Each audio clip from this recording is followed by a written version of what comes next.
My uncle had offered me to look after his house while he went on vacation with his family in Europe. My aunt and cousin had already left in advance, while my uncle had to finish up some business first. Once he finished everything he had to do, he asked me to take care of the house for a few weeks.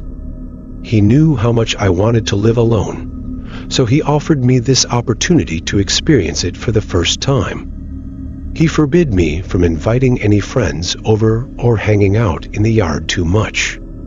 I didn't understand why, but I assumed he didn't want me to walk outside too much, as the large amount of snow that had accumulated could cause an accident. After giving me many instructions on how to take care of the house, he left me a large amount of food in the refrigerator, then left. I must admit that at the beginning, it was actually better than I expected. I didn't feel uncomfortable being alone, and I actually felt I could do whatever I wanted. Everything was going perfectly until the middle of the night. A noise woke me up. More surprised than scared, I got up quickly and looked around. There was nothing, just the darkness of my uncle's room illuminated by the intense moonlight coming through the window. I looked out the window to see if it was snowing, and to my surprise, not only was snow falling, but it looked like there was a blizzard outside. Surprised, I stared outside, unaware of what was actually going on. I turned around quickly when I heard the same noise come from the front door downstairs. This was the moment my heart started beating faster. I thought possibly something had blown up against the door, but I wasn't sure. I went downstairs, turning on all the lights on the way, and looked out the peephole of the front door. Seeing nothing, I opened the door a crack, trying not to let the cold or snow inside. To my horror, there were footsteps leading straight to the door. I slammed the door shut and locked it. Breathing heavily, who would be outside in this weather? I said under my breath, looking around the house as if to figure out what to do next. I ran over to the back door, looking through the glass. It was too dark and snowy to see anything more than a few feet away. But through the snow, I could have sworn I saw a very small person walking away from the house. It looked like a kid, no older than 9 or 10. A brief lightening of the wind allowed me to see more clearly for a split second. And sure enough, there was definitely a kid walking around outside the house. I was scared, but also worried for the small child. I ran upstairs to get my phone, then called 911 to report the kid by my house. I stayed by the back window, looking out into the snowy darkness to see if the kid showed up again, but they were gone. When the cops showed up, I let them know the situation in more detail. We stood in the kitchen as I talked, but were interrupted by a quiet knock at the front door. One of the officers told me to stay here while they both went to see who was at the door. As the officer opened it, that same child from earlier was revealed. An officer brought the kid inside, clearly worried as the boy wasn't wearing a thick jacket or anything, just a light sweatshirt. The other officer stepped outside, looking around for anyone else, then closed the door behind him as he re-entered the house. The expression on the kid's face was hard to describe, as it just seemed totally blank. The officer was asking a lot of questions, like where his parents were and what he was doing. But the boy barely spoke and seemed to just be lost, as in lost in the head, not really understanding what was going on. It was also surreal, happening right in front of me, yet it didn't feel real at all. What kid just walks around in a blizzard in the middle of the night? Why did he knock on the door? Why was he alone and expressionless? We didn't get answers for weeks. By then, my uncle was back and no longer needed me to watch the house. Of the few words the boy spoke, he had told the investigators that the house I was at, my uncle's house, was where he lived. However, 2 weeks after I found him, Another family positively identified the boy as their lost child from months ago. Keeping up with this news, my mind was spinning, but things continued to get stranger. Not even a month later, another missing kid was found sitting in the street in front of my uncle's house while he was on vacation again. Apparently, there's no connection between the two missing kids, but it seems a little too coincidental to me. It made me question everything, like why my uncle wanted nobody over and for me to stay out of the yard. Was he doing something I didn't know about? Why did he leave several days after his family left? Was he possibly keeping people somewhere? Obviously, I could be completely overthinking everything, but who knows? The cops checked the house after the first boy was found, and my uncle was compliant with everything. So it could be a great coincidence of two missing children being found outside his home, or it might not be a coincidence at all. Winter is my favorite season of the year. There's just something about the feeling of snow falling and holidays that puts me in a good mood all throughout. However, I live in a fairly cold state, often causing tons of snowfall during these winter months. Being a DoorDash driver part-time for almost 3 years at the time, it would make this job much more difficult, as the roads would take a while to get plowed, and even when they did, the heavy snowfall would just cover up the roads again. While it made the job dangerous and sometimes even impossible, I still usually chose to drive on days of heavy snow and covered roads. Reason being, nobody else would be out on the road, and other DoorDash drivers would likely stay home, giving me access to a lot more orders and the possibility to make more money. Plus, customers tend to tip more, as they know they're putting you through a lot by ordering for delivery during a blizzard. All was the same that year, and it was the middle of December when a night of heavy snowfall came around. I wasn't able to start deliveries until 7 or 8 due to my other job. But as soon as I was able, I began driving like usual. Very few cars were on the road, and my DoorDash app was giving me high-paying offers for delivery. I did 2 relatively quick orders and was on my way back from a house before the snowfall worsened. The visibility was awful, and the roads were not being plowed often enough. My car wasn't a piece of junk. It had all-wheel drive and all-season tires, but this snow was really making me struggle. I slowed to a stop sign and was barely even able to start moving again, as my tires just spun under me. Finally, passing through the intersection, another order popped up on my phone. I looked at it for a second, fighting with myself whether or not to do it, before eventually rejecting it and closing the app. The roads were too dangerous, even for me. The specific street I was on wasn't very far from the main town, so my goal was to just get as close to town as possible, hoping that more snowplows had uncovered the roads. I drove slowly, going 20 on a 45, as I rolled through the poor conditions. I barely made out something large in the middle of the road ahead of me. Having been unable to see it until it was too late, I slammed on the brakes, and while my car had stopped in time, the back tires slid behind me and dragged my car off the road and into a thick layer of snow. Thankfully, it was a soft, low-speed crash, but it didn't help the state I was in. My car was completely stuck in the snow now, and I knew I'd need assistance. I gathered myself together, remaining calm and collected, then turned my hazard lights on and took my phone to call for roadside assistance. I gave the man my location, who then said it would take about 15 to 20 minutes for him to arrive. I happily agreed and thanked him, leaning back in my seat. I was glad I hadn't accepted any orders, since it would make this whole thing a lot more complicated. A few minutes went by as I just sat there watching the snowfall, before noticing a flickering light in my side mirror. It was hard to see, but I was able to make out that it was an orange light, flashing softly and coming towards me. As it got closer and parked on the side of the road behind me, It looked like a typical work vehicle with the caution lights on top. Looking back at my phone, it had only been 4 minutes since I called, so this guy was really early. But I wasn't about to complain about someone for coming early to dig me out of a ditch.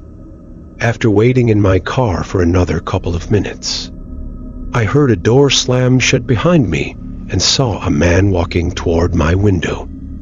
Once he was a few feet away, I rolled it down a few inches. "Hi, sir. Did you need assistance here?" He said. "Yeah, I called a few minutes ago. I just needed help getting back on the road," I responded, though it felt a bit weird explaining myself, as the situation was pretty obvious. "Right, let me see what I can do for you." The man walked around to the back of my car and began inspecting it, assumingly looking for a place to set up the hook. Now, I've never done this before, but I always assumed they attach a winch to your car and drag you out. I had no idea where they attached it or anything, or even if that's what they actually do. The man stood behind the car for a bit as I watched in the rearview mirror. Then a sudden rush of cold air shot through as the man had opened the trunk. I looked back and saw him holding the trunk half open while scanning the inside of my vehicle with his eyes. "Sorry," he muttered, slamming the trunk closed again. I didn't know how this process worked, but it was really weird that he randomly opened my trunk like that. I couldn't think of a reason that he'd possibly need to open it for. My suspicions started rising, noticing he was clueless, and I started putting pieces together. I quickly called the roadside assistance number again. A few rings went by as I waited anxiously before the same man as last time picked up. My stomach dropped. "Hey, I'm just a couple minutes away. Did you need something else?" Just then, the guy came back up to my window, telling me that he needed my keys and for me to exit the vehicle for a minute while he prepared it. I kept the phone by my ear, then awkwardly told the guy that I just needed a minute as I was on the phone. He didn't respond, but rather just stood there, watching me as if wanting to listen to my conversation. I was trying my best not to panic with the guy still next to my door. I rolled the window up. The man immediately began knocking on the window, asking me what I was doing in a rather aggressive tone. I then locked the doors, and as soon as he heard that, he tried pulling my door open and began yelling at me. I was terrified, knowing I couldn't go anywhere. As this was going on, I heard another door slam shut from the truck behind me and saw another man running towards my car with something in his hand. Then, an extremely loud horn blared from behind us, followed by bright lights shining at my car. The two men ran back to their truck and immediately drove away, revealing the roadside assistance truck. Two men got out and came up to make sure that I was okay. Apparently, I'd left the call on, and the men heard what was going on, so they rushed to help me. Also, after notifying the police, I found out that there were multiple cases very similar to mine that happened when heavy snowfall occurred.